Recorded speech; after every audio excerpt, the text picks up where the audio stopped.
Saya tuh seharian ini ya saudaraku, saya tuh ngerenungin kebaikan Tuhan ya. Takjub loh saudara.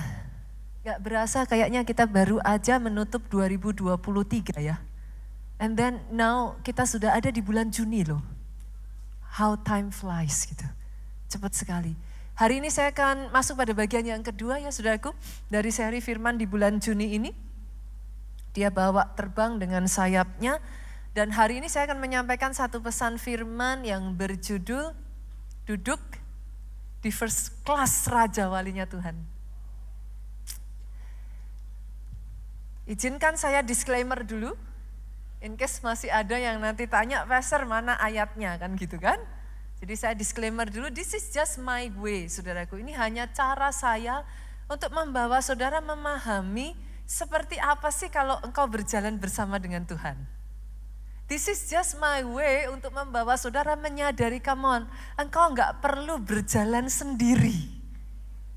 Ketika engkau mengizinkan, engkau melibatkan dia di dalam kehidupanmu, bukan hanya dia membawa engkau berjalan bersama dengan dia, tapi dia bawa engkau terbang. Jadi hari ini saya ingin membawa saudara memahami seperti apa itu rasanya ketika engkau berjalan bersama dengan dia. Saya balik dulu ya Bapak Ibu, tadi saya berbicara seperti apa sih duduk di first class Raja Walinya Tuhan. Jadi saya bandingkan dulu ya saudaraku, kalau kita ada penerbangan pergi dari satu tempat ke tempat lain, kita memilih dengan penerbangan tertentu, jarak yang cukup jauh, biasanya mereka itu bukan hanya menyediakan ekonomi atau bisnis, tetapi kalau di jarak tertentu dan maskapai tertentu mereka juga akan menyediakan yang namanya first class. Nah, Pastor apa sih bedanya first class dengan ekonomi ataupun bisnis? Beda saudaraku. First class itu mereka bahkan menyediakan fasilitas asisten di lapangan. Asisten bahkan kalau saudara datang, saudara udah gak perlu antri lagi saudaraku. Asisten ini akan membantu saudara untuk check in sehingga nyaman. Segala sesuatunya yang lain-lain harus antri sampai panjang, saudara sudah punya jalur khusus. Sehingga saudara gak perlu sampai antri panjang. Bukan hanya itu, ketika saudara harus menunggu sampai waktu yang cukup panjang ya saudaraku. Kalau saudara ada di first class ini, maka saudara akan disediakan yang namanya exclusive lounge. Di exclusive lounge saudara bisa menunggu tapi lebih nyaman ya Pak. Jadi waktu itu kayak berasa cepat sekali. Bukan hanya itu, mereka juga menyediakan complimentary food. Artinya di exclusive lounge ini semua makanan yang ada di sana, minuman dan semuanya itu disediakan gratis. Saudara bisa ambil seberapa banyak saudara mau makan, sebelum saudara naik ke pesawat juga itu gratis. Tetapi tentu saja pada saat saudara nanti naik ke pesawat, di first class ini kursinya pasti beda saudara. Bahkan dia berbeda dengan business class. Di beberapa maskapai dia bukan hanya kursinya bisa ditidurin kayak spacious, kayak gede gitu ya. Tapi di beberapa maskapai bahkan itu seperti kayak tempat tidur memang. Disediakan kayak bed khusus gitu. Jadi kayak benar-benar saudara ada di dalam hotel kayak seperti itu. Sehingga selama perjalanan yang panjang saudara tidak capek gitu. What is your point, Pastor? Ini poin saya, saudaraku. Ngalami journey dan perjalanan yang sama ketika engkau dibawa dengan first class. Experience-nya bisa beda. Poin saya ya, saudara garis bawain ini dulu. Ketika saya berbicara tentang first class-nya Tuhan, bagaimana mungkin masalahnya bukan berarti kita ikut Tuhan gak ada masalah gitu. Bukan berarti gak ada tantangan, bukan berarti kita gak ngalamin itu semua. Tetapi sama-sama dibawa dalam satu perjalanan, experience yang kau alami bisa jadi berbeda. Dan hari ini saya akan mengajak saudara untuk melihat kayak apa sih Pastor yang dimaksud Pastor duduk di sayap Raja Walinya. Seperti apa ketika kita itu ada di first class-nya Tuhan. Kita buka ayatnya terlebih dulu. Keluaran pasalnya yang ke-19 ayatnya yang ke-4. Buat saudara yang hadir minggu lalu maka saudara sudah membaca ayat ini. Saya boleh ajak saudara kita baca sama-sama ya dengan suara keras 2, 3 ya.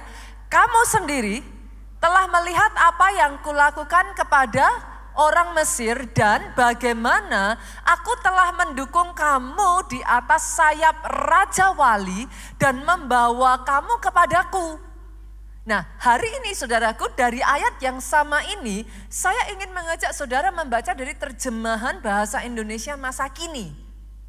Saya berharap dari sini nanti saya bisa menunjukkan kepada saudara seperti apa itu terbang dengan first class Raja Walinya Tuhan. Kita lihat ya, saya bacakan buat saudara. Kamu sudah melihat apa yang kulakukan terhadap orang Mesir dan bagaimana aku membawa kamu kepadaku di tempat ini. Apa yang dimaksudkan di tempat ini? Bagaimana Tuhan membawa bangsa Israel masuk kepada janjinya, tempat perjanjiannya dengan kuasa besar. Seperti burung Raja Wali membawa anaknya di atas sayapnya. Nah, perhatikan ini saudaraku. Dari ayat ini saudara menemukan, Pastor, apa yang Pastor maksud dengan dibawa duduk first class-nya Tuhan? Ini saudaraku. Ketika saudara dibawa duduk di first class-nya Tuhan, aku membawa kamu dengan kuasa besar. Inilah yang akan membedakan. You go through the same journey, tapi experience-nya bisa beda. Itulah yang dialami oleh bangsa Israel. Bukankah Tuhan membawa mereka dengan kuasa besar? Bagaimana tidak, saudara? Sebuah bangsa yang sudah dijajah oleh Mesir ratusan tahun, saudaraku. Firaun menolak untuk melepaskan bangsa ini. Secara manusia mereka nggak akan pernah bisa bebas. Nggak ada yang mau menolong mereka. Tapi in fact, bukan hanya mereka bebas. Pada saat mereka keluar dari Mesir dimodalin sama Tuhan. Saudara. Mereka keluar dengan membawa emas, perak, baju mewah dengan begitu banyak hal. Dari mana hal itu bisa terjadi? Itulah yang saya maksud. Aku membawa kamu dengan kuasa besar. Saya ingin mengajak saudara hari ini bersama-sama ya. Kita coba renungkan bagaimana Tuhan membawa mereka menyeberang Laut Merah. Kenapa saya mengatakan Tuhan membawa dengan kuasa besar? Kadangkala kita itu baca Alkitab saudara. Tapi tanpa kita sadari kita baca begitu aja. Kita nggak membayangkan, Pak. Kita tuh nggak sempat kayak menghidupi kayak apa sih yang namanya dibawa Tuhan, sekian banyak orang dibawa masuk menyeberang Laut Merah. Itu kita kadang nggak kepikir gitu. Nah, hari ini saya ingin mengajak saudara untuk melihat kayak apa sih gitu. Keluaran pasal yang ke-12, kalau saudara buka ayat yang ke-37, di sana dikatakan ada 600.000 orang laki-laki berjalan kaki, tidak termasuk anak-anak, tidak termasuk wanita, saudara. Karena memang biasanya di zaman itu yang ditulis itu laki-lakinya. Kira-kira loh saudara, kalau pulang dari tempat ini nanti saya survei gitu ya. Saya hitung, benar-benar dihitung nih ya, keluar. Menurut saudara, saudara setuju nggak dengan saya? Perempuan selalu lebih banyak dari yang laki. Setuju dong? Oke, 600.000 ini baru laki-laki. Belum perempuannya, dan kita sepakat perempuan selalu lebih banyak dari laki-laki. Belum anak-anaknya. Oke, coba bayangkan saudara, saya nggak tahu berapa banyak di sini saudara yang berusia di atas 50 tahun. Kalau ada, saudara tanya orang tua di atas saudara, kakek di atas saudara, emangnya ada yang anaknya cuma satu, saudara? Ya ada mungkin karena keadaan, tapi berapa banyak yang bahkan anak 3, 4 itu udah jarang di zaman itu. Nah, kalau saudara tanya, kalau saya nih ya kakek tanya sama nenek saya di atasnya lagi, biasanya saudaranya itu udah wajar kalau 7, 8. Di atas itu lagi, saudara tanya, saudaranya bisa yang 10. Bisa ke-11-an, 12 gitu kan. Jadi itu sudah wajar. Kira-kira loh saudara, dari yang dicatat di sini 600.000 laki-laki, perempuannya udah lebih banyak. Terlalu berlebihan enggak kalau saya taruh lah biar enggak susah-susah 2 juta gitu. Make sense banget ya saudaraku, masih masuk akal. Nah, Ini yang saya pengen bawa saudara. Bawa 2 juta orang. Itu enggak segampang itu loh saudara. Saya enggak usah bicara 2 juta orang ya. Berapa banyak di sini yang udah pernah ikut tur? Boleh lambaikan tangan saudara. Nah, saya lihat tangan-tangan terlambai. Saudara tahu dong yang saya maksudkan? Enggak usah bicara soal 2 juta Pak. Bawa 100 orang aja. Saudara pergi nih barengan nih tur ya. Itu bisa ada aja yang hilang tuh saudara. Dicari kemana-kemana, toilet. Sebagian nunggu yang situ ke toilet gak mau nungguin. Dicari sebagian lagi hilang kemana? Jalan-jalan shopping. Nanti baru lagi guide-nya cari yang di sini jalan-jalan shopping ketangkep kan saudara. Ada lagi yang hilang, selfie. Kebayang gak sih ngurusin 100 orang aja bisa begitu repotnya. Ngurusin 2 juta itu kayak apa saudara? Pernahkah saudara membayangkan Alkitab mencatat 2 juta ini menyeberang dalam waktu semalam. Kita biasanya hanya memikirkan oke, 2 juta orang nyebrang. Kita bahkan gak pernah berpikir seberapa banyak saudaraku.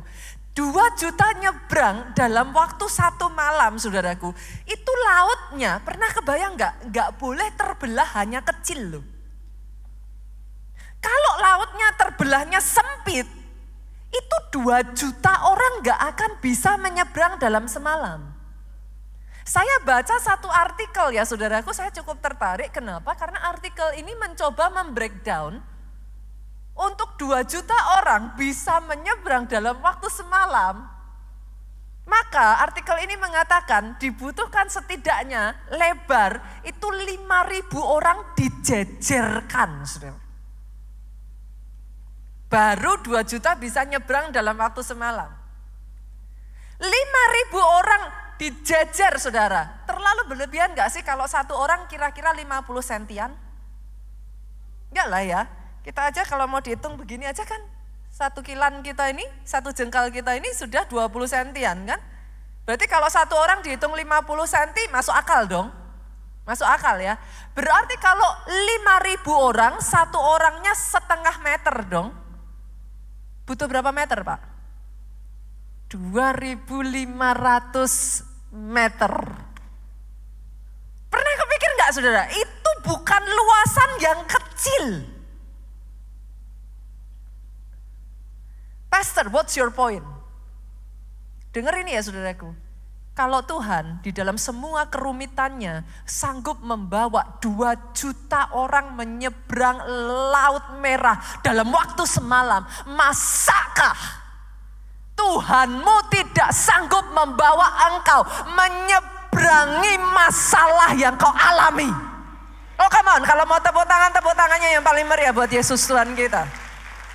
Kalau kuasanya sanggup membawa 2 juta orang keluar. Oh come on. Saya berdoa sejak dari hari ini ya saudara, you do not underestimate. Engkau tidak memandang sebelah mata kuasa Tuhan. Dalam semua kerumitannya, dalam semua kompleksitasnya membawa 2 juta orang, he did it. Kalau dia sudah berhasil melakukan itu kepada bangsa Israel, oh hari ini saya harus katakan kepada saudara, tidak ada masalahmu yang terlalu berat bagi dia untuk bawa engkau menyeberang sampai ke tujuan. Aminnya yang paling keras. Tepuk tangannya kalau mau tepuk tangan boleh yang paling meriah buat Yesus Tuhan kita. Izinkan saya membawa saudara into this understanding. Come on. Sama-sama melalui semuanya, jangan berjalan sendirian. Izinkan dia menggandeng engkau, izinkan dia bawa engkau terbang. Karena ketika kau terbang dengan first class-nya dia ya saudara, first class-nya Tuhan ya, sama ngalami, journey-nya sama, tapi experience-nya bisa beda. That is the point. Saya tuh beberapa waktu lalu saudara ngalami sempat kayak waktu momen-momen tuh kayak tiba-tiba tuh kayak pernah gak sih ngalami overwhelm Bapak Ibu? Atau saya aja? Ada waktu-waktu itu kadang apa yang kita tanggung firman minggu lalu ya.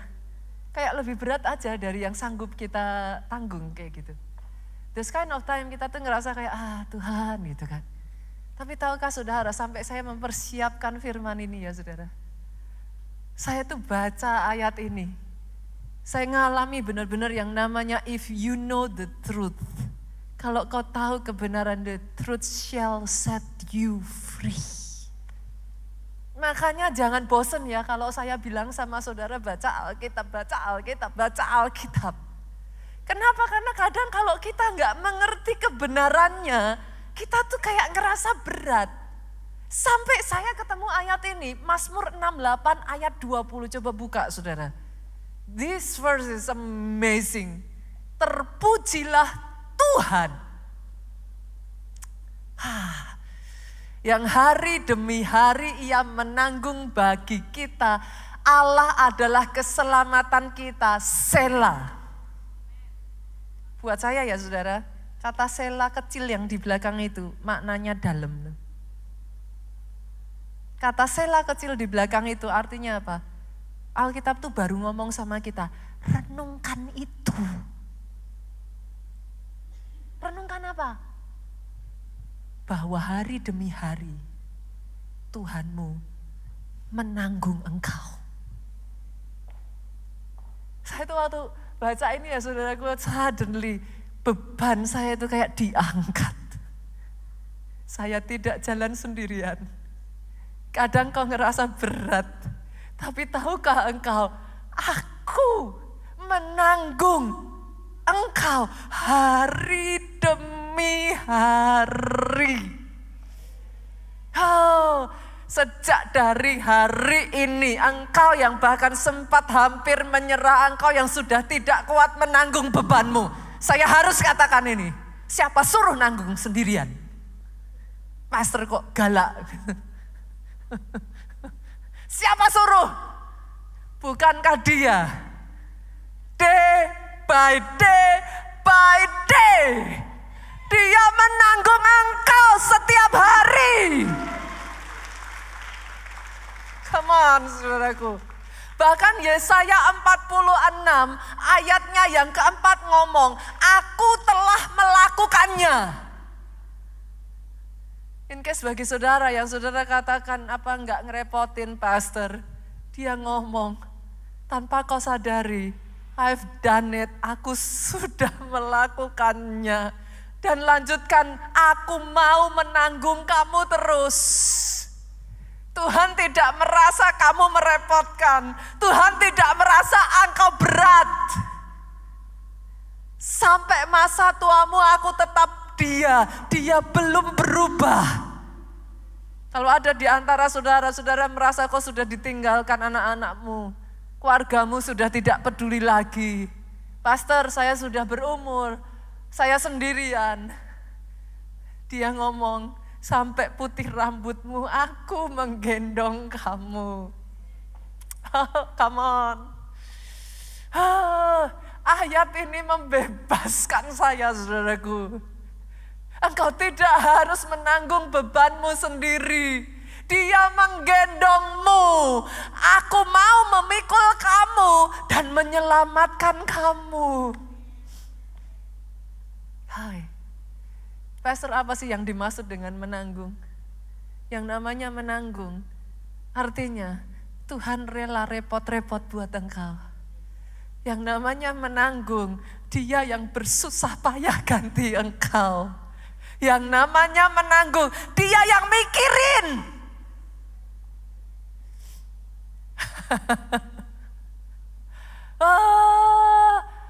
Ayat ini membebaskan saya. Doa saya ketika kau membaca ayat ini. Di akhir dari ayat ini ya saudaraku, yang tadi kita baca.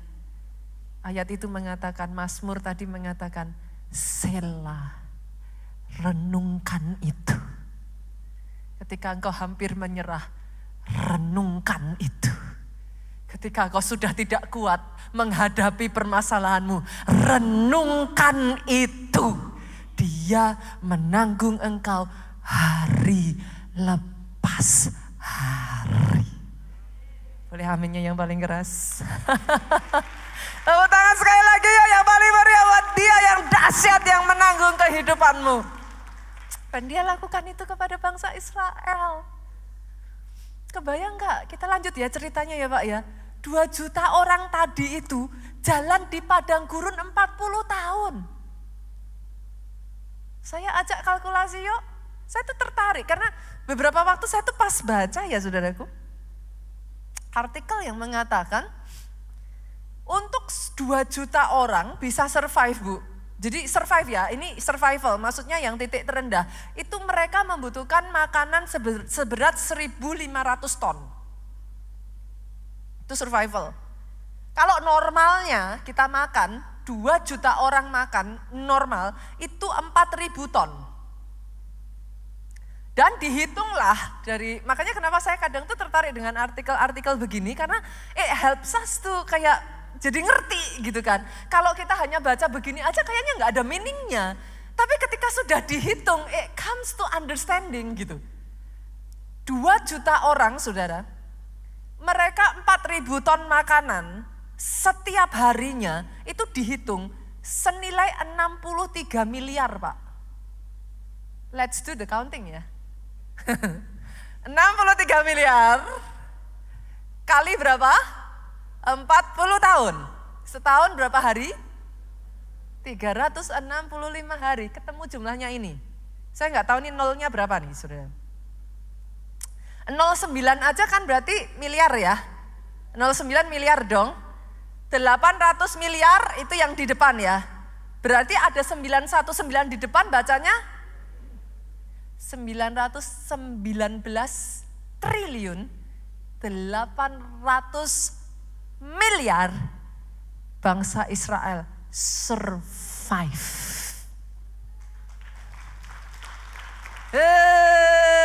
Tuhanmu kaya. Saya tuh hanya berharap ya ketika saudara membaca semua data ini ya, saudara menyadari do not underestimate his power. In case buat saudara ada di sini yang membingung, saudara sedang bingung dengan masalah saudara. Dia memikirkan masalah satu bangsa and he did it and he is fine. Kerumitan yang begitu rupa memberi makanan 2 juta orang di padang gurun. He did it. Tidak ada masalah yang tidak bisa dia selesaikan di dalam hidupmu. I wish you can understand itu. Saya berharap saudara bisa menangkap kebenaran ini. Ini kita baru bicara soal makanan ya. Emangnya gak butuh minum? Boleh kita hitung Pak? Seru ya? Oke, kita hitung. 1 orang normalnya disuruh dokter minum berapa liter?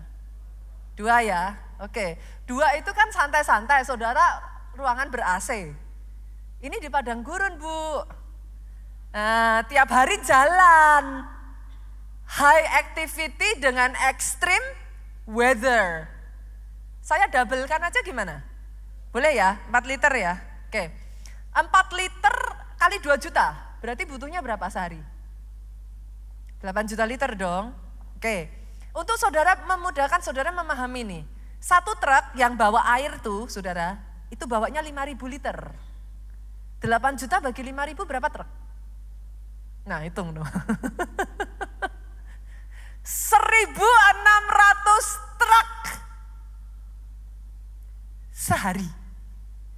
Kaliin 40 tahun. Udah deh saya malas ngitung saudaraku. Selama 40 tahun mereka survive di tengah padang gurun.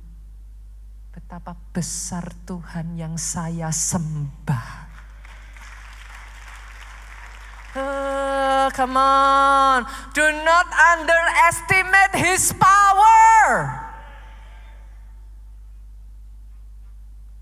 Belum saya tambah lagi boleh? Mau saya tambah lagi tambah seru?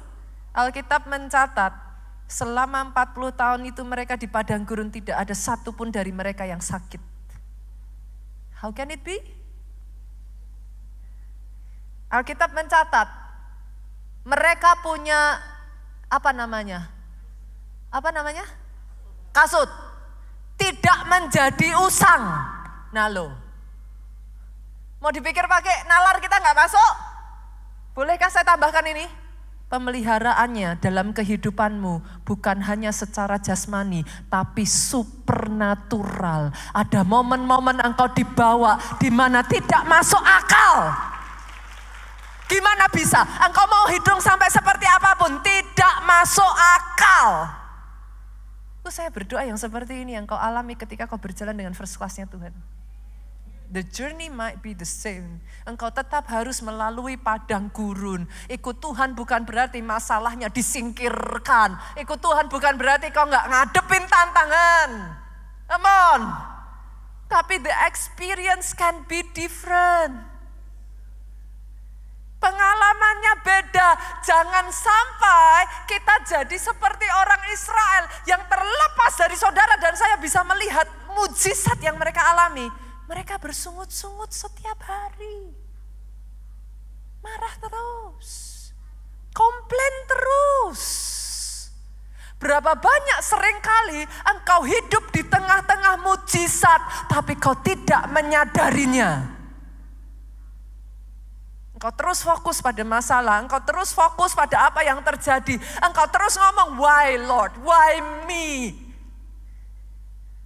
But come on. Engkau hidup di tengah betapa besar pertolongan kuasa Tuhan untuk membuat engkau survive. I wish you can see it.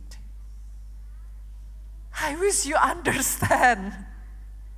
Jangan sampai engkau mengizinkan masalah mengalihkan pandanganmu dari seberapa dahsyat Tuhan yang kau sembah.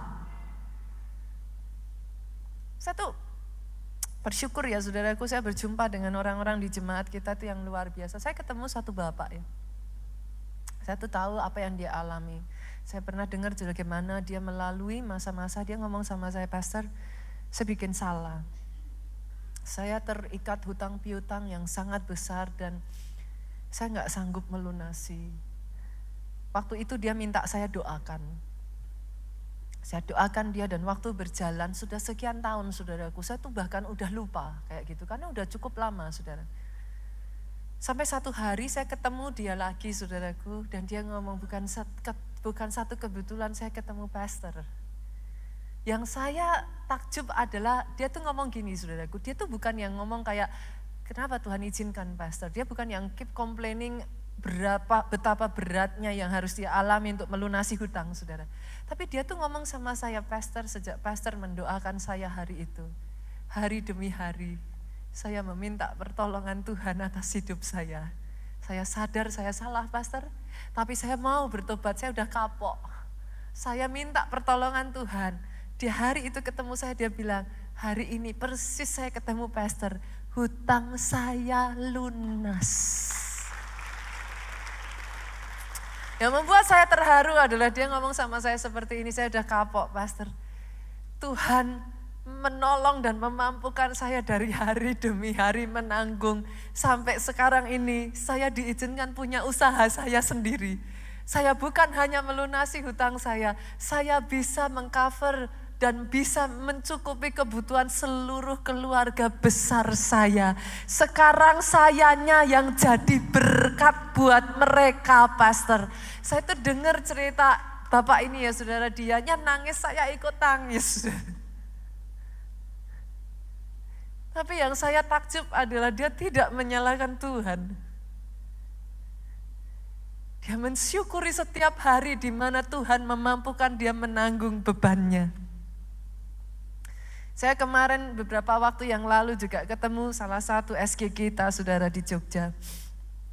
Jadi vonis dokter, terkena kanker usus stadium 4. Saya pernah saksikan kemarin beberapa waktu yang lalu. Saya tuh ngerti yang dialami SG kita ini berat. Bahkan ada momen saya ketemu dengan dia tuh saya sedih jujur saudara. Kenapa? Karena waktu saya ketemu dengan dia badannya tuh jadi sangat kurus sekali. Akibat dari kemoterapi itu wajahnya itu merah-merah dan itu menyakitkan saudaraku. Rasanya itu saya tanya, Pak itu Dia bilang, Bu Nita ini gatel tapi juga sakit katanya. Dan itu tuh di seluruh tubuhnya, saudara. Ada momen-momen yang rasanya pengen digaruk aja ndak hilang itu gatelnya, saudaraku. Jadi memang dokter mengatakan itu nggak bisa diobati karena itu respon tubuhnya terhadap kemoterapi gitu. Jadi waktu itu saya ketemu dengan dia itu ya saudara, jujur ya, saya tuh lihat itu saya sedih gitu. Tapi yang saya salut, dia tuh ngomong, nggak masalah Bu Nita. Tuhan terus memberikan rema kepada saya. Setiap kali saya mau kemo, ada rema yang dia berikan. Setiap kali saya sudah tidak kuat, ada rema yang dia berikan. Sekian waktu yang lalu saya dikasih kabar, saudaraku, dokter sudah menyatakan bersih. Sembuh, CA-nya kosong, saudaraku. Boleh kita kasih tepuk tangan? Saya tahu ketika saya bercerita seperti ini akan ada orang-orang yang ngomong sama saya, Pastor, dalam ceritanya pastor tadi, Bapak itu sembuh. Bagaimana kalau dalam kisah saya, keluarga saya sudah berdoa, saya berpuasa, Pastor. Tapi nyatanya dia dipanggil Tuhan pulang. Your story, cerita pastor doesn't happen to me. Sebagian dari saudara juga mungkin berkata, Pastor kalau cerita Bapak tadi, dia bebas dari hutangnya, saya bangkrut, Pastor. So your story doesn't happen to me.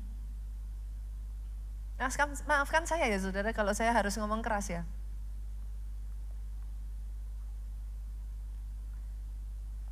Sebagai seorang hamba Tuhan saya harus mengatakan ini kepada saudara. Tuhan saudara yang begitu dahsyat dan berkuasa at the same time, He is your God. Sorry. What do you mean, Pastor? Dia berdaulat penuh atas hidupmu, dia berhak melakukan apa saja di dalam kehidupan kita. Do not ever forget, kita ini hanya ciptaan loh saudara. We are creation. Saya masih ingat satu kalimat dari Pastor Adeboye ya. Itu yang menyentak saya ketika dia kehilangan anaknya yang ketiga. Saya tuh ngerti Nigeria, saudaraku. I've been going there all the time. Ketika Pastor Adeboye kehilangan anaknya yang ketiga, saya tuh bisa bayangin bagaimana mereka berjuang membangkitkan anak ini. It's almost definite gitu.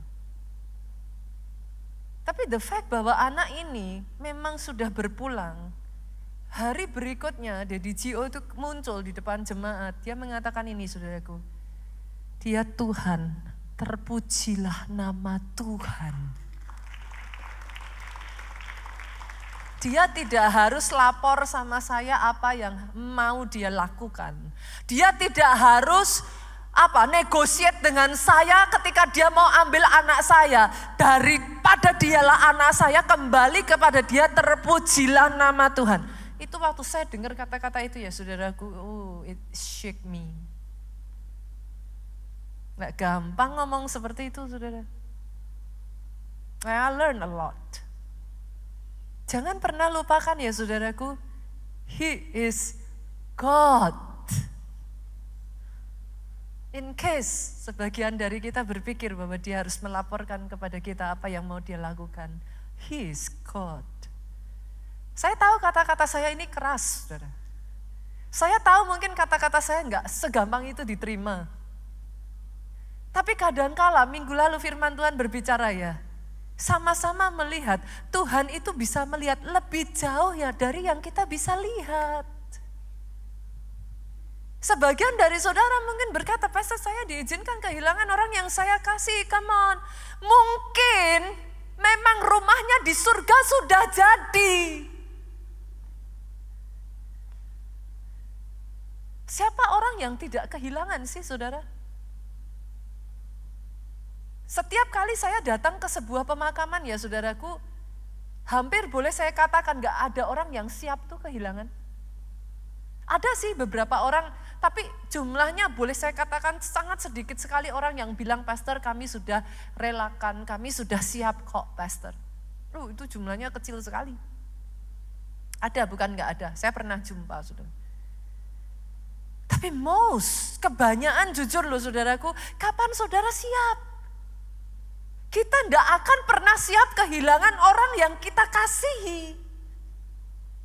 Mau seburuk apapun orang itu. We are never ready, kita enggak akan pernah siap. Tapi bukankah firman Tuhan juga berkata, berbahagialah orang yang mati, yang matinya di dalam Tuhan. Hari ini saya ingin membawa saudara untuk memahami at the same time dia punya kuasa yang dahsyat. Jangan pernah kau ragukan kuasanya atas hidupmu. But at the same time dengan kuasanya yang dahsyat dia berhak berdaulat penuh atas hidupmu. Boleh ya saudara? Di gereja kita pengajarannya harus seimbang ya. Sepakat saudaraku? Saya berdoa sejak dari hari ini, engkau bisa berdiri dengan teguh, menyadari bahwa engkau tidak pernah sendirian. Engkau tidak harus menanggung sendiri, hari demi hari Dia menanggung bagi engkau. Boleh tepuk tangannya sekali lagi yang paling meriah buat Yesus Tuhan kita. Pertanyaannya sekarang, pastor, kalau gitu apa yang harus saya lakukan supaya saya ini bisa dibawa terbang di atas sayap Raja Wali? What should I do? Apa yang harus saya lakukan? Yuk kita buka ayatnya ya. Ibrani pasalnya yang ke-8 ayat 8 sampai ayatnya yang ke-10. Saya harap saya bisa menjelaskan ayat ini dengan cukup baik buat saudara. Sebab ia menegur mereka ketika ia berkata, Tuhan ya, I-nya besar. Sesungguhnya akan datang waktunya, demikian firman Tuhan, aku akan mengadakan perjanjian baru dengan kaum Israel dan dengan kaum Yehuda. Bukan seperti perjanjian yang telah kuadakan dengan nenek moyang mereka, pada waktu aku memegang tangan mereka untuk membawa mereka keluar dari tanah Mesir. Sebab mereka tidak setia kepada perjanjianku dan aku menolak mereka, demikian firman Tuhan. Saya ingin mengajak saudara memahami, Tuhan tuh ngomong, bangsa Israel at one point mereka itu membuat perjanjian dengan aku. Setiap kita di sini ya saudaraku, make a deal with God. Kenapa? Karena Tuhanmu itu adalah Tuhan, He is the covenant God, saudara. Itu sebabnya saudara mengenal Alkitab saudara kan juga perjanjian lama dan perjanjian baru toh. Dia itu covenant God, dia itu Tuhan yang membuat perjanjian, saudaraku.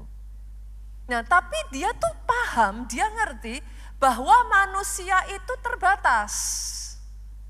Dia bikin perjanjian dengan bangsa Israel pada saat mereka keluar dari Mesir, itu yang saudara kenal dengan hukum Taurat. Masih ingat ya kisah 2 loh batu diberikan? Tapi dia ngerti mereka tidak setia kepada perjanjianku dan karenanya aku menolak mereka. Maksudnya gimana? Di dalam hukum Taurat ya saudaraku, ada satu prinsip yang saudara mungkin bisa ngomong, pastor it's not fair, tapi itulah hukumnya. Katakan ya saudaraku, di dalam hukum Taurat tuh ada 100 perintah nih ya. Saudara boleh lakukan 99, kalau satu gagal kau lakukan, bye-bye. Jangan salah saudara. Pastor masa yang 99 enggak diperhitungkan? Sorry, itulah hukum Taurat.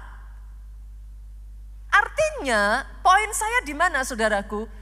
Manusia sebaik-baiknya kita, kebaikan kita di mata Tuhan itu seperti kain kumal saudara. Segitunya pastor, sorry saudara. Surga itu is all about perfection saudara. Whether you like it or not. Dia kasih pilihan. Ini perjanjian pertama nih. Perjanjian yang lama. hukum Taurat. Saudara mau lakukan semua kebaikan, satu aja gagal. Bye-bye. Pastor, tapi saya nggak terima kalau orang baik itu masuk neraka. Masa Tuhan yang baik bisa bikin orang baik masuk neraka? Sorry, boleh nggak saya jawab? Tuhan nggak pernah ciptakan neraka untuk manusia. Coba lihat kiri kanan saudara, neraka bukan buat kamu. Yang mengerti katakan amin. Neraka buat iblis. Duh, Tuhan tuh tidak menciptakan neraka buat manusia loh saudara. Sorry to say, neraka itu diciptakan untuk iblis. Tapi jangan lupa dong, masa iblisnya mau masuk sendirian? Kan? Ya, jangan salahkan dia juga, berusaha ajak saudara. Perkara saudaranya mau lah, itu salah siapa? Yang mengerti aminnya yang paling keras? Sekarang saudara mengerti? Tuhan tidak pernah menciptakan neraka untuk manusia. Gak ada ceritanya. Neraka diciptakan untuk iblis. Tapi iblis gak pengen sendirian. Dia ajak-ajak. Senggol kiri kanan lagi. Jangan mau diajak. Now make sense saudaraku? Masuk ya. Jangan gampang diombang-ambingkan ya. Oke, nah sekarang balik lagi, pastor terus gimana? Nah manusia itu sukanya nyebelin saudara. Tuhan kasih dong pilihan, kamu mau pakai jalur yang mana? Jalur berbuat baik, boleh masuk ke jalur hukum Taurat. Lah tapi hukum Taurat ngomong dari 100 kalau satu aja nggak dikerjain, bye-bye. Dikasihlah Tuhan jalan keluar yang lain. Dia ngomong, aku akan memberikan kepadamu perjanjian yang baru. Ayat berikutnya kita lihat saudaraku yuk. Hopefully ini bisa diterima dengan baik ya. Maka inilah perjanjian yang kuadakan dengan kaum Israel sesudah waktu itu. Demikian firman Tuhan, aku akan menaruh hukumku dalam akal budi mereka, menuliskannya dalam hati mereka, maka aku akan menjadi Allah mereka, mereka menjadi umatku. How can it be? Gak bisa. Karena Roma mengatakan semua orang sudah berbuat dosa. Kamu gak bisa jadi umatnya Tuhan. Tuhan kasih solusi, dikirimlah anaknya yang tunggal. Karena gak bisa, mau sebaik apapun saudara gak bisa jadi umatnya Tuhan. Dia jadi Allahmu, aku jadi Allahmu, kamu jadi umatku, itu gak bisa. Dikirimlah jembatan supaya membuat itu bisa terjadi. Namanya adalah Yesus Kristus Tuhan. Tunggu dulu kalau saudara mau tepuk tangan. Firman Tuhan ngomong barang siapa percaya tidak binasa melainkan beroleh hidup yang kekal. Yang ini orang bilang, aku gak bisa Tuhan. 100 masak satu aja gagal bye-bye. Yang ini manusia itu kan nyebelin. Ganti manusia ngomong lagi. Semudah itukah? Masa cuman percaya? Kan nyebelin tuh manusia tuh. Mau pilih yang mana? Boleh. Ada kok jalannya. Saudara mau mengusahakan dengan kebaikan saudara. Kebaikan kita di mata Tuhan itu seperti kain kumal. Gak akan pernah bisa. But He provide the way. Ada hukum yang namanya hukum kasih karunia. Di dalam hukum kasih karunia, He first love you. Habis kan saudara? Period, titik, udah gak ada koma. Saudara boleh ngomong sama saya pastor, Saya punya banyak kesalahan, orang kayak saya gini apa masih bisa? Dia ngomong, ketika kamu masih berbuat dosa, aku loh sudah mati buat kamu. Habis perkara, saudara. Hukum Taurat ngomong, kalau kamu tidak setia, aku menolak kamu. Hukum kasih karunia mengatakan, kamu tidak setia, aku tetap setia. Mau ngomong apa kita, saudaraku?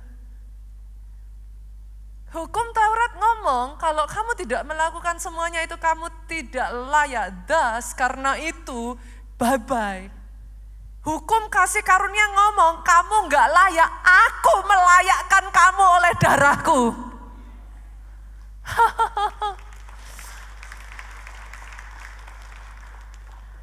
Tapi dengar itu saudaraku, justru karena kita mengerti bahwa kasih karunia-Nya itu diberikan secara cuma-cuma kepada saudara. Dengar ini baik-baik. Itu bukan menjadi alasan bagi engkau untuk berlaku seenak-enaknya hidup di dalam dosa. Bukankah Dia akan mengampuni saya lagi, pastor? Dia akan tetap setia, Dia tidak akan meninggalkan saya. Justru karena kita sadar sesadar-sadarnya yang kita terima ini kita gak layak nerima. Kita mengerjakan keselamatan kita dengan hati-hati.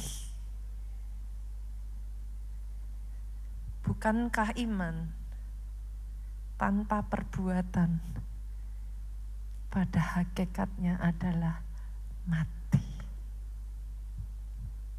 Yakobus 2 ayat 26, saudara. Itu sebabnya lebih lagi engkau mengerjakan. Bukan karena engkau supaya diselamatkan, bukan supaya kau masuk surga. It is done. It has done it. Tapi kau sadar siapa kita ini sehingga kita dilayakkan terima kasih karunia sebesar itu. Dengan semua yang kita lakukan, kita balas kebaikannya pun tidak pernah bisa kita balas, saudaraku. Iman itu membawa saudara masuk kepada satu dunia kemustahilan. Hari ini saya berdoa, you can see what I see. Yang sepakat katakan amin. Oke? Saudara tidak melayani, saudara tidak ke gereja karena saudara takut masuk neraka ya. Come on. Terlalu rendah ya. Terlalu rendah. It doesn't work like that. Bahkan ketika kau masih berbuat dosa, Dia sudah mati buat engkau. Hari ini saudara duduk di sini, saudara beribadah, saudara melayani, saudara mengerjakan yang terbaik buat Tuhan, saudara mengikuti covenant-Nya satu demi satu. Karena saudara tahu ketika kau lakukan itu pun, kita ini masih gak layak. Tapi kita pengen balas kebaikan Tuhan dalam hidup kita. That's the difference, Bapak Ibu. Kalau saudara tanya sama saya, Pastor gimana? I enter into the first class. Just believe. Percaya keselamatannya untuk engkau. Percaya pemeliharaannya yang sempurna untuk engkau. Percaya kesembuhannya untuk engkau. Percaya kasihnya tidak pernah habis, Dia tidak pernah menyerah untuk engkau. Just believe. Terus saudara tuangkan just believe saudara dalam bentuk apa? Iman tanpa perbuatan pada hakikatnya mati. 3 hal ini ya, saya tutup dengan ini saudaraku. Think strong. Speak strong. Act strong. Berpikir kuat itu gimana? Ada momen-momen dalam hidup kita ini ya ketika kita gak kuat. Kita merasa kayak Tuhan kenapa diizinkan ngalami masalah. Instead saudara berpikir, kenapa ya kok Tuhan apa sudah gak sayang aku lagi? Apa Tuhan sudah melupakan aku? Kenapa Tuhan izinkan ini terjadi? Instead saudara berpikir seperti itu adalah berpikir weak. Tapi saudara berpikir, Tuhan izinkan pasti ada rencananya yang lebih besar atas hidupku. Kalau Tuhan izinkan Dia tahu aku pasti mampu melalui ini semua. Itu think strong. Tuhanku terlalu baik. Dia tidak akan membiarkan aku. Hari demi hari dia pasti akan menanggung buat aku. Itu think strong.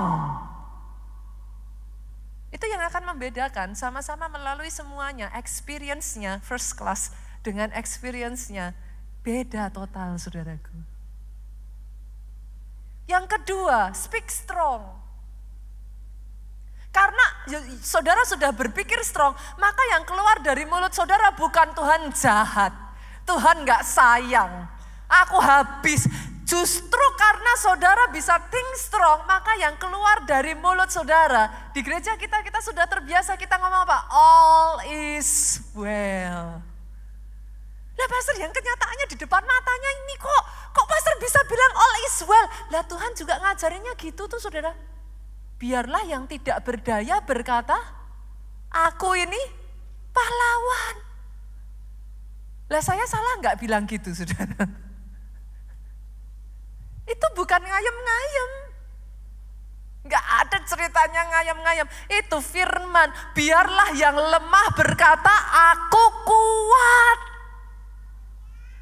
Dalam Alkitab kita, kalau dalam bahasa kita di gereja kita kenal dengan sebutan apa? Kata-kata profetik. Saya pernah dikomplain, keluarga Allah sesat. Kurang ajar, kata-kata profetik nyuruh-nyuruh Tuhan. Itu namanya mendahului Tuhan. Loh kalau buat saya simple, siapa manusia bisa mendahului Tuhan? Yang ada kata-kata profetik, Tuhan sudah ngomong, kan ada dasarnya firman. Kita bersepakat dengan Tuhan, terlepas yang mata kita lihat, beda. Tapi karena itu firman Tuhan, kita bersepakat, jangan heran kalau dijadikan. Yang sepakat aminnya yang paling keras. Come on, kalau mau tepuk tangannya yang paling meriah. Now you know. Ketika saudara memperkatakan speak strong, kenapa dia bekerja? Because itulah kehendaknya atas hidupmu. Dia tidak pernah merancangkan rancangan yang jahat atas hidupmu. Rancangannya rancangan damai sejahtera yang mendatangkan hari depan yang penuh dengan harapan. Yang ketiga, act strong. Nah, act strong ini yang apa ya saudara, kalau buat saya gampang-gampang susah.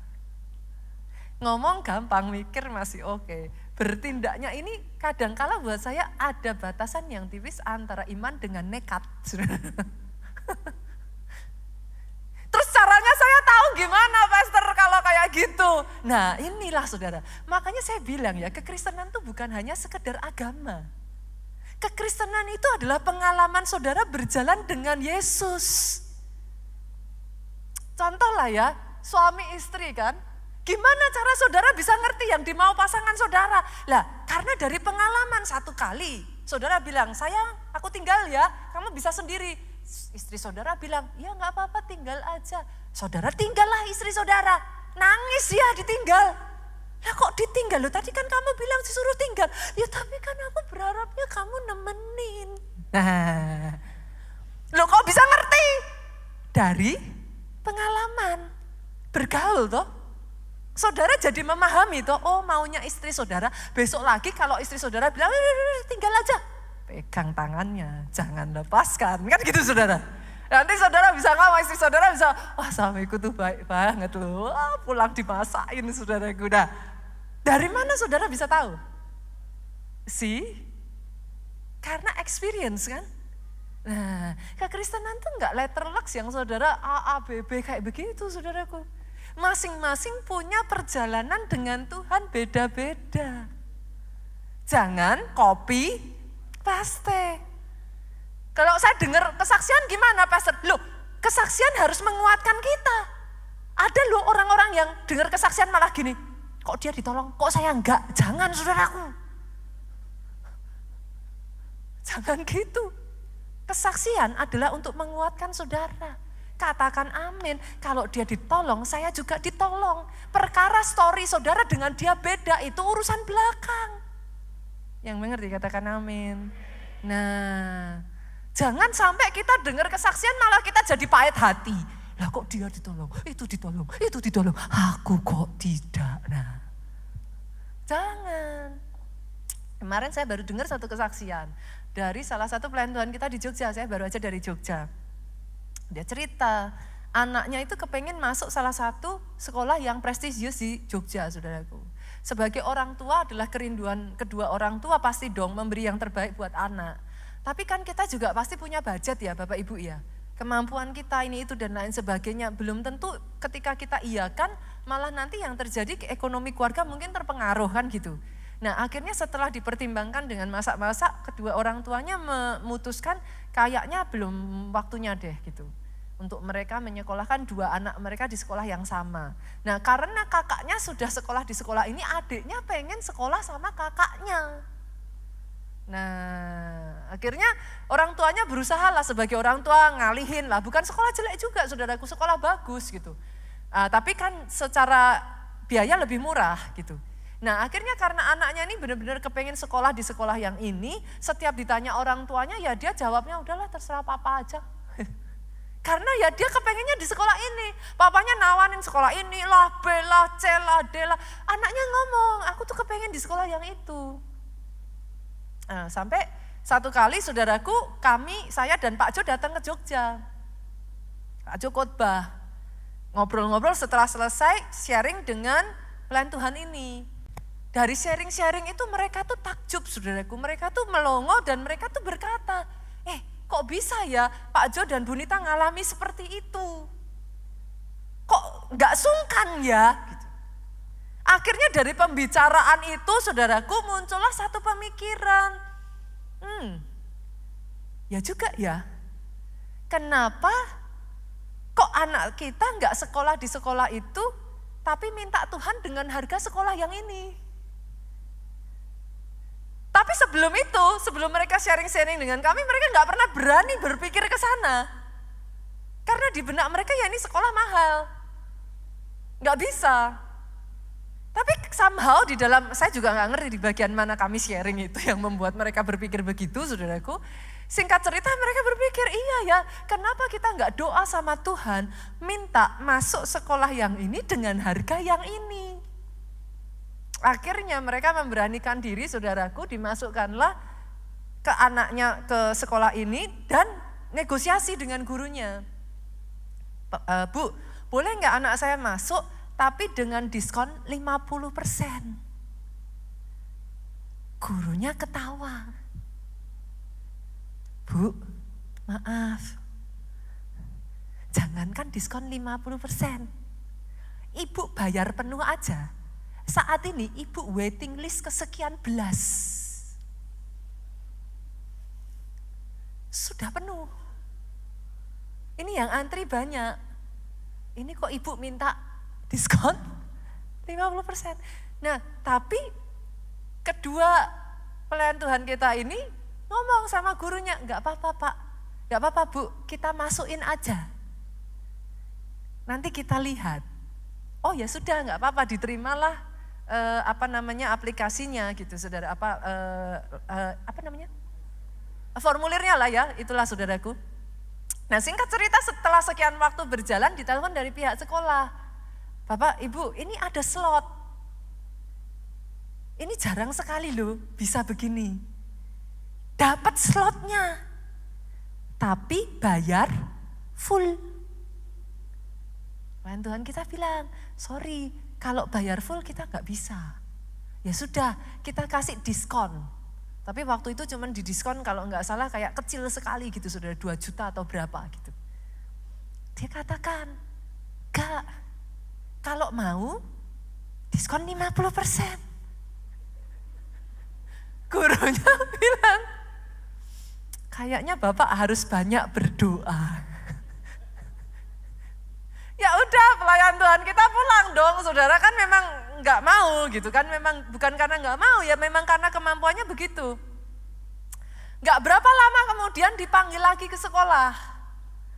Pak, ini ada kesempatan yang sangat langka sekali. Bisa diskon 50%. Tapi nanti dulu jangan tepuk tangan dulu saudaraku. Bisa diskon 50%. Yang mau banyak. Jadi dari sekian banyaknya orang, hanya satu orang yang diambil. Bapak Ibu mau nggak anaknya ikut tes? Nanti dari semua tesnya itu diambil berapa? 1 orang. Nah sekian waktu kan sudah berjalan, saudaraku dites apa segala macam, dikabarin selamat. Anak Bapak Ibu juara 2. Loh juara 2 bagus dong. Loh bagus. Tapi yang diterima cuman 1. Maaf, tidak diterima. Oh itu anaknya udah yang kayak sedih sekali.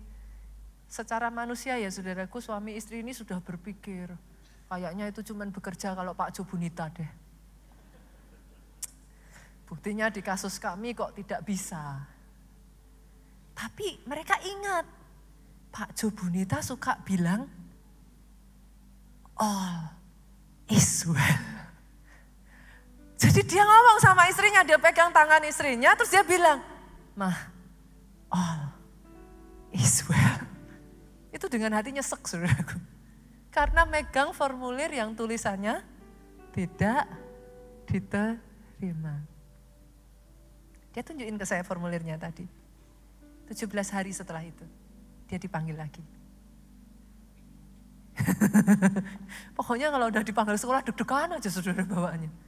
Sekolahnya ngomong, orang yang tadi juara 1 tadi, entah karena alasan apa yang tidak masuk akal, turn it down. Turn down the offer. Anak Bapak juara 2. Bapak dapat.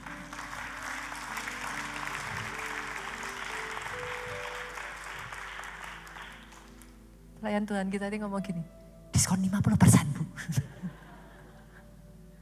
Iya, diskon 50%. Tidak berapa lama kemudian dipanggil lagi, madek sudah. Maksudnya apa nih? Apa dibatalkan gitu kan? Dia tuh sampai cerita sama saya, pokoknya kalau udah nomor itu bunyi muncul aja di handphone, saya deg-degan pastor katanya. Dipanggil saudaraku, ternyata diberikan mandat. Diskon 50% itu hanya berlaku kalau Bapak bersedia menjadi salah satu perwakilan siswa untuk mementor kerohaniannya siswa. Dengan kata lain, gereja kita dilibatkan untuk bisa ikut serta di dalam sekolah tersebut. Langsung pelayan Tuhan kita bilang, saya terima. Tepuk tangan buat Raja di atas segala raja. X-strong. Kadang tipis ya. Makanya jadi ikut Tuhan itu jangan cuma di permukaan. Jangan enggak cukup seminggu sekali ke gereja. Ayo bertumbuh. Ikut komsel. Ikut som. Karena kalau enggak, saudara gampang diombang-ambingkan. Nanti saudara dengar pengajaran di luar, saudara dengar lagi apalagi di sosial media, bingung kan? Katanya begini, ini pendeta juga, katanya begitu. Katanya, balik ke firman aja kenapa? Jangan katanya. Boleh, saudaraku. Saya berdoa ya dalam hidupmu engkau berjalan bersama dengan Tuhanmu. Sama-sama melalui, sama-sama diizinkan. Tapi beda pengalamannya. Engkau bisa bersaksi, engkau bisa bercerita. Bukan dari kata orang, bukan dari apa yang orang katakan. Tapi dari mulutmu sendiri. Engkau mengalami dahsyatnya. Dibawa terbang. Dengan first class Raja Walinya Tuhan. Bangkit berdiri saudaraku. Kita pujikan yuk lagu ini. Kawan yuk. Saya tuh gak hafal lagunya nih saudaraku. Aduh. Meninggikan namamu Tuhan, sebab besar kuasa-Mu, musuhku dilenyapkan.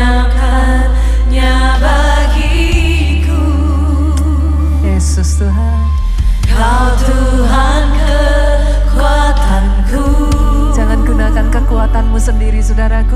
Dan mazmur di hidup. Biar dia yang menolong engkau, dia yang menanggung engkau. Kau selamatkan jiwaku. Selamanya ku agungkan nama-Mu. Siapakah yang seperti-Mu di antara layang lain.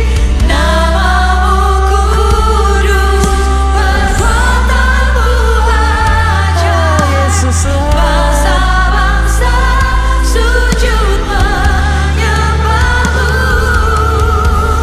Dan kasih setia-Mu, Engkau telah menuntun hidupku ke kediaman-Mu yang kudus. Dan bersama-Mu Tuhan memerintah selama-lamanya. satu, kalau ngomong sama anak saya ya saudaraku, saya selalu ngomong sama anak saya. Satu aja deh yang jangan diambil dari hidup momom. Karena saya bahasain anak-anak saya, mereka panggil saya momom. Jangan Tuhan aja diambil. Saya nggak tahu gimana cara ngomong sama saudara ya. Tapi saya itu orang yang berhutang besar sama Tuhan saya. Saya tuh hanya berharap, kadangkala kalau saya khotbah seperti ini ya saudaraku, saya tuh tidak berharap yang seperti apa. Ketika saya khotbah seperti ini, saya cuma berharap saudara ngalami yang saya alami. Jalan sama Tuhan itu kayak gitu. Memang Tuhan itu segitunya. Saudara bisa ngerasain bagaimana di momen-momen di mana sudah tidak ada satu orang pun yang bisa menolong saudara, tapi dia muncul dengan caranya yang ajaib yang tidak terpikirkan. Bagaimana hal yang terkecil yang bahkan kayak orang yang saudara kasih aja nggak peduli, tapi dia peduli dengan semua kesibukannya. Kalau saudara datang ke keluarga Allah, boleh nggak sih saudaraku jangan cuma ibadah setiap minggu aja? Alami Tuhan yuk. Amin. Mumpung saudara ada di keluarga Allah. Gereja ini bukan didesain hanya supaya jadi gereja besar. Certainly harus besar. Kenapa? Karena dengan cara itu semakin banyak jiwa-jiwa dimenangkan. Amin. Tapi saya tidak mendesain gereja ini menjadi gereja yang hanya besar saja. Tetapi saya berharap saudara pribadi lepas pribadi ngalami Tuhan. Jadi ketika saudara jalan, saudara tuh gak gampang goyang, mau ada masalah lah, mau saudara ngalami benar-benar jatuh sampai di titik terendah mula. Saudara bisa ngomong asal aku masih punya Tuhan. Amin. Satu itu aja jangan diambil dari hidupku. Dari situ saudara bisa ngomong, siapakah Allah yang seperti-Mu? Itu gak akan bisa diceritakan hanya dengan khotbah saudaraku. Saudara hanya bisa ngomong begitu kalau saudara ngalami kan. Perbuatan-Mu ajaib, bangsa-bangsa sujud. Kita kadang berpikir kita ini sudah kayak gak layak gitu ya saudaraku. Tapi dengan kasih setianya dia sabar tuh. Kita udah gak banyak melakukan kesalahan, kayak jatuh bangun. Tapi dia terus tuntun, dia setia. Jangan tinggalkan dia boleh? Angkat kedua tanganmu yuk sama-sama. Memerintah selamanya, siapakah Allah yang seperti-Mu di antara layang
Aku bersyukur aku punya Allah yang seperti Engkau. Amin.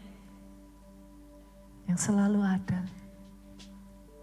Menanggung bersama-sama di setiap langkahku di mana aku merasa aku sudah tidak sanggup. Engkau ada di sana dan Engkau menanggungnya buat aku. Aku dimampukan berjalan lagi. Terima kasih Roh Kudus. Terima kasih.